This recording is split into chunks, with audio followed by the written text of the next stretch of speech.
Quer aprender a ter resultados como esse na internet sem precisar aparecer em vídeos no YouTube? Então clica no botão aqui embaixo, faz a sua inscrição no meu treinamento Ranqueamento de Vídeos no YouTube, o Pulo do Gato, que lá eu vou te ensinar tudo que você precisa saber para trabalhar com o YouTube em vídeos onde você nem precisa aparecer.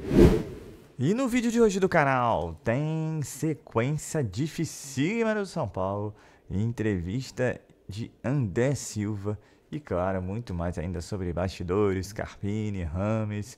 Então perder tempo não, vambora pro vídeo.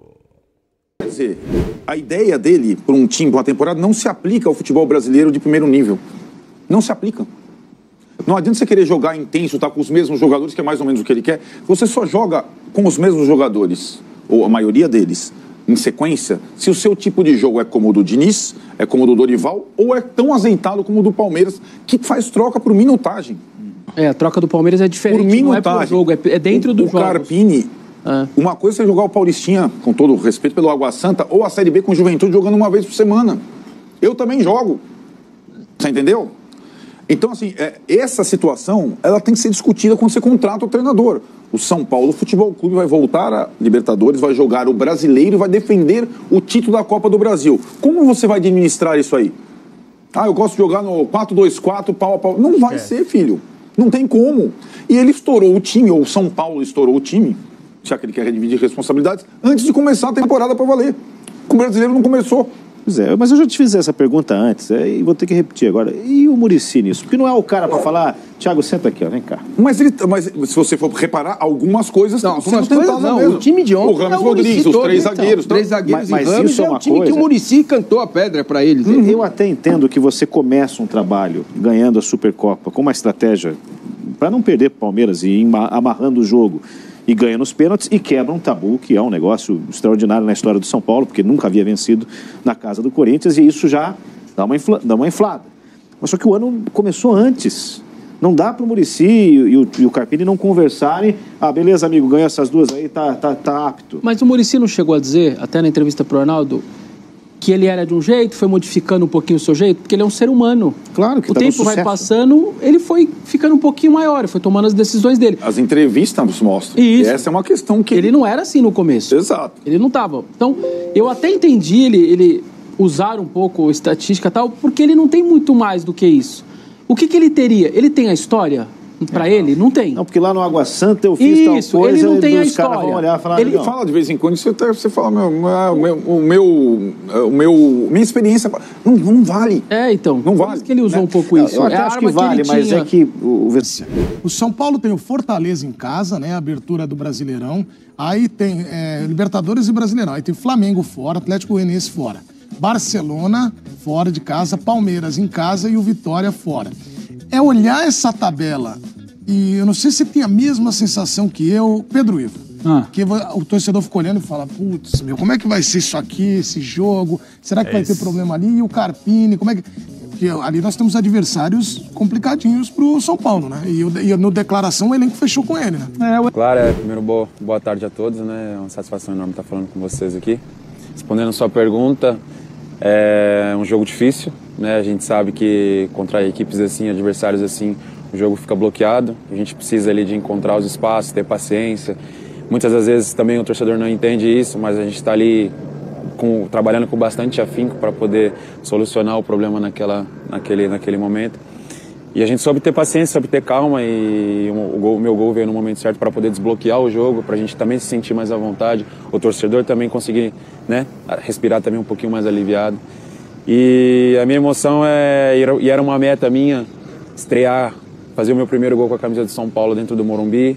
Que bom que foi dentro de uma Libertadores que é a cara do clube, né? São Paulo respira essa competição, então eu estou muito feliz, também quero enaltecer de forma exemplar a atitude dos meus companheiros, porque não é fácil, né? Libertadores é um campeonato difícil e a gente soube administrar bem tudo isso e sair com os 3 pontos. Agora, o que me chamou a atenção, assim, eu tava atrás de um dos gols, do gol contrário, né? Na transmissão da ESPN. Aí saiu o gol, ficou aquela expectativa do VAR. Aí eu vejo você ali quase na frente do árbitro, ajoelhado, o Rames do seu lado, enquanto não veio o check da arbitragem, você não saiu daquela posição. Era um pedido para que o gol fosse confirmado ou já uma comemoração que você sabia que o gol seria confirmado, interna mesmo de você, com com Deus, com quem você acredita e já agradecendo pelo gol. Era uma expectativa ou uma certeza? Claro que era uma expectativa, porque a gente vive ali naquele momento de tensão com o VAR. A gente não sabe o futuro, a gente não sabe o que vai acontecer, se vai ser gol, se não vai ser gol. E não só por mim, individualmente falando, mas a equipe precisava daquele gol naquele momento, já tardava aquele gol. Então estava pedindo para que esse gol viesse. Primeiro porque pela minha vontade de poder ajudar a equipe e também porque a equipe precisava daquele gol. Então me ajoelhei, pedi para Deus para que Ele concedesse essa bênção não só para mim, mas também para o meu time. Vamos conversar com o pessoal do estúdio? Isso, então, porque ontem no Morumbis, né, tava aquele clima tenso, até o meio do segundo tempo era um 0-0, e muita gente já tava, né, questionando o trabalho do Carpini, a própria torcida lá na arquibancada ontem tinha questionamentos, né. Olha essa foto aí que eu vou botar pra vocês aí, ó. Isso era ontem no Morumbi antes do jogo, né? Antes do jogo. Eram reclamações quando o time anunciou, né? Foi anunciado no telão, quando apareceu o nome do Carpini, teve vaias, aquela coisa toda, aquela impaciência. O time estava todo remendado. É bem verdade, mas o São Paulo até que conseguiu, depois que fez o primeiro gol, depois conseguiu construir aí essa vitória em cima do Cobressal. Alívio sim, e permanência do Carpini. Logo depois, minutos depois do apito final, eu consegui apurar, me responderam, acho que dentro do vestiário, inclusive, pessoas importantes ali próximas à direção, próximas ao presidente Casares, eu consegui ter essa confirmação de que o trabalho seguiria, de que a vitória trouxe um alívio nos bastidores e que o trabalho iria seguir. A mensagem foi muito clara, Carpini é o técnico do São Paulo, o trabalho seguirá. Numa outra apuração, a resposta foi a vitória do São Paulo também teve muito mérito das mexidas do Carpini. Ou seja, há um abraço, estão bancando, né, a permanência do Carpini e tem também ali todo um respaldo em cima dele. Respaldo que depois os jogadores falaram na zona mista, que os jogadores têm falado no dia a dia no CT. E na questão da direção, essa coisa de jogo a jogo, é claro que contra o Fortaleza vai ser uma outra análise, mas sem dúvida nenhuma, uma vitória da Libertadores, tirar aquela coisa de venceu, enfim, o primeiro jogo da Libertadores. É óbvio que o Cobressal é muito abaixo tecnicamente, é um time fraco, é o lanterna do Campeonato Chileno, que já não é tão forte assim, mas traz aquela coisa do venceu a primeira na Libertadores, tirou aquela coisa da pressão de estrear em casa, estrear com vitória, o resultado mais importante do que tudo nesse momento. Então isso vai adquirindo confiança e à medida do possível que você vai avançando ali no Campeonato Brasileiro, você vai criando uma casca, criando confiança e até os jogadores voltarem das lesões, enfim, os jogadores que estão no departamento médico, no Refis. Aliás, o Carpini ontem trouxe uma colinha, ou melhor, levou uma colinha para a entrevista coletiva para falar, olha, tantos jogadores ficaram fora, a espinha dorsal, o Rato, o Rafinha, o próprio Lucas, que está um mês aí que vai ficar fora. Então ele foi elencando ali algumas situações de dificuldade que ele teve ao longo desse período em que ele está no São Paulo, um período curto de trabalho ainda. E ele bate na tecla, né, da posse de bola ontem, das finalizações. O São Paulo foi muito superior. Enfim, o adversário jogou fechado, justificando que 3 zagueiros não é defensivo, aquela coisa toda. Mas fato é que vai ter uma análise contra o Fortaleza, vai ter uma análise já no outro jogo da Libertadores, e assim vai trabalhando enquanto o Carpini não consegue convencer o torcedor, que é o torcedor das redes sociais, que é o torcedor que vai ao Morumbis. Enfim, é um trabalho de formiguinha. Mas separar o que é rede social do que é arquibancada. Eu não estava no estádio ontem, eu vi muito pelas redes sociais, tanto da ESPN quanto de algumas comunidades tricolores, o Carpini caminhando e o grito alto. Mas se você editar, o grito vai ficar alto. Daí o depoimento do Éder ser muito valioso por estar dentro do estádio. E talvez, a crítica que eu tenho feito ao Júlio Casares é que o Júlio Casares governa com a mão no celular para ver o que está acontecendo na rede social, mas ele se relaciona muito com a torcida uniformizada. E também é muito valioso o que o Éder trouxe, de que a uniformizada puxou o grito de Carpini, Carpini, Carpini. Porque no início do jogo, na hora da escalação, a gente viu que o nome do Carpini, do Rames, foi muito aplaudido e do Carpini vaiado. Só que isso se espalha num estádio que é muito grande. Então, pessoal, a sequência, eu já tinha dito alguns jogos antes aí, mas é bem difícil. É um desafio atrás do outro pro Carpini. O Carpini vai estar tendo que se provar jogo a jogo, se chegar até o final dessa sequência. E começando pelo Fortaleza amanhã, parada duríssima. Não só por ser o Fortaleza, mas o histórico de São Paulo contra o Fortaleza não é muito positivo, digamos assim. Fortaleza que goleou na sua, E tudo bem que também não vem lá no seu auge, porque foi vice-cearense, mas é um time que contra o São Paulo tem muitas dificuldades. E que São Paulo também irá amanhã a campo, né? Porque não dá para ficar escalando o mesmo time aí, senão você detona os que estão e vai aumentar ainda mais a quantidade de jogadores lesionados no DM, né? O DM que é uma história sem fim no São Paulo Futebol Clube, né? Essa gestão Casares é marcada aí por um DM sempre cheio, né? Falando de São Paulo, é interessante algumas informações aí que pintaram durante a quinta-feira, principalmente, que o Ramos teria ido conversar com o Carpini para pedir algumas mudanças aí no esquema que foi apresentado no jogo contra o Cobressal, no qual o São Paulo saiu vitorioso. O Ramos que jogou praticamente 90 minutos, que é uma ótima notícia, mas a questão é, ele aguenta jogar outro jogo, né? Então vamos ficar de olho aí, acho que vai mudar alguma coisa na escalação. Esperamos que mantenha o esquema ao menos, né? O esquema que foi vencido contra o Cobressal, mas o Cobressal, o último do Campeonato Chileno, venceu. Não vencia 9 jogos e tal, venceu. Agora é tentar buscar uma sequência de vitórias, começar bem o Brasileiro no Morumbi é muito importante, porque o São Paulo tem sempre estranha a dificuldade nesses últimos anos do Brasileiro, sempre brigando na parte de baixo da tabela. O Abel Ferreira falou lá que tem os favoritos do Brasileiro e não inclui o São Paulo, colocou Inter, colocou Flamengo, colocou Atlético, colocou Botafogo e colocou, lógico, Palmeiras, né? A gente sabe que o foco do São Paulo são em campeonatos de mata-mata, mas deveria dar uma olhadinha com carinho no Campeonato Brasileiro. São Paulo já foi tricampeão brasileiro, único tricampeão brasileiro, né? Então é isso, gente. O noticiário do São Paulo, os bastidores de São Paulo ainda muito atrelado ao Carpini, né?